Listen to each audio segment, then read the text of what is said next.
के गांव में रावी नाम की एक लड़की अपने परिवार के साथ रहती थी। रावी हमेशा सबकी मदद करती थी।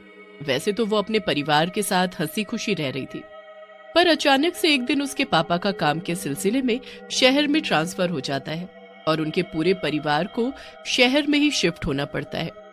वैसे तो रावी शहर के स्कूल में पढ़ने और नए दोस्त बनाने के लिए बहुत एक्साइटेड थी, पर जैसा वो सोचती है वैसा कुछ भी नहीं होता है।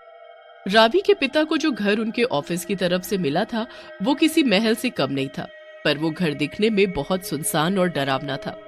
फिर भी रावी को अपना कमरा बेहद पसंद था।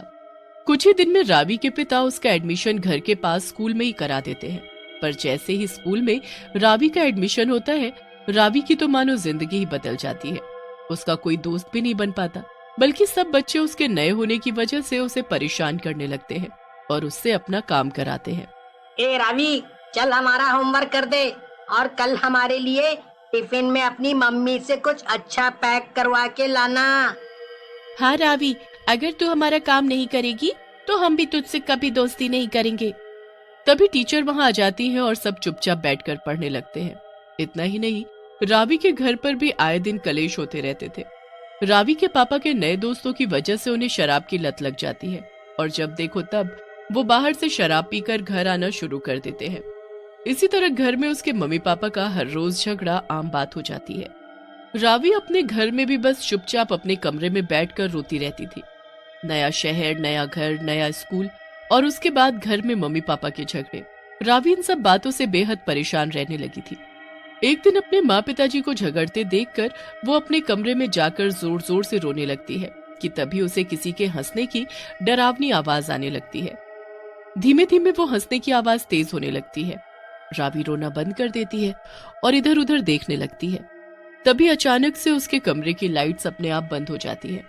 तभी रावी की नजर शीशे पर पड़ती है और उसे देखकर रावी की चीख निकल जाती है। वो डरते हुए शीशे की तरफ जाती है और देखती है कि शीशे में उसकी खुद की परछाई उसे हंसते हुए देख रही होती है और तभी उसकी खुद की परछाई डरावनी चुड़ैल में बदल जाती है। रावी जोर जोर से चिल्लाने लगती है, पर मानो उसकी आवाज कमरे के बाहर ही न जा रही हो।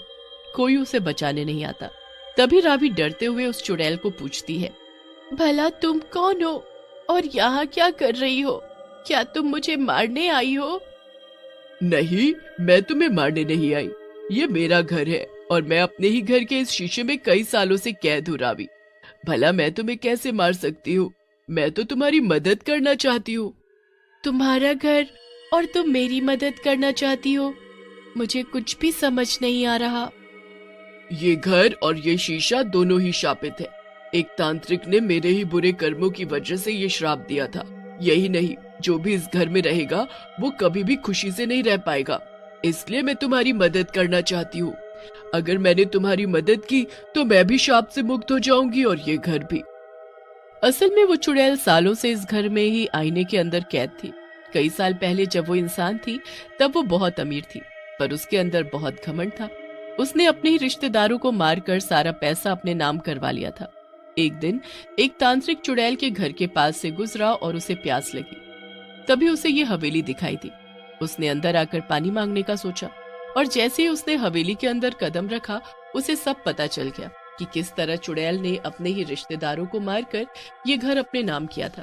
अरे, कोई है क्या घर पे? बड़ी प्यास लग रही है। तभी चुड़ैल अंदर से बाहर आई और जब उसने तांत्रिक की वेशभूषा देखी तो उसने तांत्रिक की बेइज्जती कर दी। अरे ओ भिखारी जैसे दिखने वाले आदमी, भला तुमने सोचा भी कैसे कि सालिशान घर में तुम्हारे लिए पानी होगा? तुम जाओ किसी नल से जाके पानी पियो, यहाँ पर सिर्फ मिनरल वाटर है। चलो निकलो यहाँ से। इस पर तांत्रिक को बहुत गुस्सा आया और उसने चुड़ैल से कहा, बेवकूफ औरत, तूने मेरी बेइज्जती की। मुझे सब पता है कि किस तरह तूने ये सब धन दौलत हासिल की है। रुक, अभी मैं तुझे श्राप देता हूँ कि इसी मकान के एक आईने में तू कैद हो जाएगी और फिर दोबारा कोई इस घर में खुशी खुशी रह नहीं पाएगा। और तब से ये चुड़ैल यहाँ पर कैद थी। रावी को ये सब जानकर चुड़ैल के लिए बुरा भी लगता है। फिर वो चुड़ैल से पूछती, पर भला तुम मेरी मदद कैसे करोगी? वो सब तुम मुझ पर छोड़ दो। बस इस सब के लिए तुम्हें मुझे कुछ समय के लिए अपना शरीर देना होगा। ये सुनकर रावी पहले तो थोड़ा सोचती है, फिर वो शीशे वाली चुड़ैल को हाँ कर देती है। ठीक है शीशे वाली चुड़ैल, मैं तुम्हें अपना शरीर देने को तैयार हूँ, पर तुम्हें मुझसे वादा करना होगा कि तुम किसी को नुकसान नहीं पहुँचाओगी और सब कुछ ठीक भी कर दोगी। हाँ रावी ठीक है, मैं तुमसे ये वादा करती हूँ। अगले दिन सुबह होते ही रावी स्कूल के लिए तैयार हो जाती है और शीशे के सामने खड़ी हो जाती है। तभी शीशे वाली चुड़ैल उसके सामने आ जाती है और वो उसके शरीर में घुस जाती है। इसके बाद रावी बिना ब्रेकफास्ट किए ही स्कूल के लिए निकल जाती है। स्कूल पहुंचते ही जब वो क्लास में बैठी होती है, तभी दो चिंकी और राहुल रावी के पास आकर खड़े हो जाते हैं और उसका मजाक उड़ाने लगते हैं। ए रावी, चल मेरा होमवर्क कर दे। तुमने अपना तो वैसे भी कर ही लिया होगा, और कल वाले होमवर्क में 2 मिस्टेक्स थी। टीचर ने मुझे डांटा था। अगर दोबारा ऐसा हुआ तो देखना। हाँ हाँ, और ये लो मेरा होमवर्क, ये भी कर दो जल्दी से, वरना टीचर हमें डांटेगी। याद रखना, अगर तुम हमारा होमवर्क करोगी तभी हम तुमसे दोस्ती करेंगे। रावी, जिसके अंदर शीशे वाली चुड़ैल मौजूद होती है, वो अपनी लाल लाल आंखों से उन दोनों की तरफ देखती है। उसकी आंखें देखकर चिंकी और राहुल दोनों बहुत ज्यादा डर जाते हैं। अरे रे, ये रावी को भला क्या हो गया? ये इसकी आंखें इतनी लाल लाल कैसे हो गईं? अरे लगता है जैसे इसके अंदर कोई चुड़ैल आ गई हो सच में। तभी क्लास में टीचर आ जाती है और सब अपनी अपनी सीट पर बैठ जाते हैं।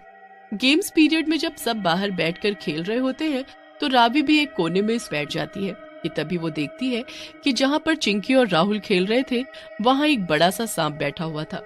वो दौड़कर उस जगह पहुंच जाती है और सांप को अपने हाथ से उठाकर फेंक देती है। हर कोई ये सब देख लेता है और सब रावी के पास जाकर उसकी तारीफ करने लगते हैं। इसी समय रावी के शरीर से चुड़ैल बाहर आ जाती है। अरे रावी, हमें माफ करना, हम तुमसे अपना काम करवा रहे थे और तुम्हें तंग कर रहे थे, जबकि तुमने इस सब के बावजूद हमारी मदद की। हाँ रावी, हमें माफ कर दो प्लीज। आगे से हम कभी ऐसा नहीं करेंगे। क्या तुम हमें अपना दोस्त बनाओगी? पहले तो रावी को कुछ समझ नहीं आता, पर जब वो दूर खड़ी शीशे वाली चुड़ैल को देखती है तो सब कुछ समझ जाती है। हाँ चिंकी और राहुल, मैं तुम्हारी दोस्त बनूंगी। ये कहकर वो तीनों साथ में खेलने लगते हैं। जब रावी शाम होते ही घर पहुंचती है तो वो देखती है कि उसके पिता फिर से शराब पीकर आए होते हैं और वो शराब की एक बोतल को अपने हाथ में लेकर उसकी माँ से झगड़ रहे होते हैं। तभी फिर से शीशे वाली चुड़ैल उसके शरीर में घुस जाती है और वो अपने हाथ से धीरे से चुटकी बजाती है। उसके चुटकी बजाते ही जो शराब की बोतल उसके पापा हाथ में पकड़े हुए थे वो उड़ने लगती है और उन्हें जोर जोर से सर पर मारने लगती है। अरे अरे अरे अरे, भला भला ये क्या हो रहा है? कोई बचाओ! अरे कोई बचाओ! अरे भला ये सब क्या हो रहा है? कौन सा भूत आ गया यहाँ? कोई बचाओ! वीरा की माँ को कुछ भी समझ नहीं आता और वो रावी के पास जाकर खड़ी हो जाती है। धीमे धीमे रावी के पिता का नशा उतर जाता है और वो बैठ जाते हैं। नशा उतरते ही बोतल भी रुक जाती है और नीचे गिर जाती है। इसके बाद रावी अपने कमरे में चली जाती है और कमरे में जाते ही शीशे वाली चुड़ैल उसके शरीर से निकलकर बाहर आ जाती है। जैसे ही रावी शीशे के सामने खड़ी होती है, उसे फिर से वो चुड़ैल उस शीशे में दिखती है और वीरा उसे कहती है, अब से जब भी तुम्हारे पिता शराब की बोतल छुएंगे तो ये बोतल उन्हें ऐसे ही मारेगी और इससे उनके पीने की आदत हमेशा हमेशा के लिए छूट जाएगी। स्कूल में भी तुम्हारी सभी लोगों से दोस्ती हो गई है, अब तो कोई परेशानी नहीं है न रावी? हाँ शीशे वाली चुड़ैल, अब मेरी लाइफ में कोई भी प्रॉब्लम नहीं है। तुम्हारा बहुत बहुत शुक्रिया। अब हम सब हमेशा खुशी खुशी रह सकेंगे। तभी चुड़ैल उससे कहती है कि हाँ, पर अब मुझे जाना होगा। तुम्हारी मदद की वजह से अब मुझे भी इस शीशे से आजादी मिल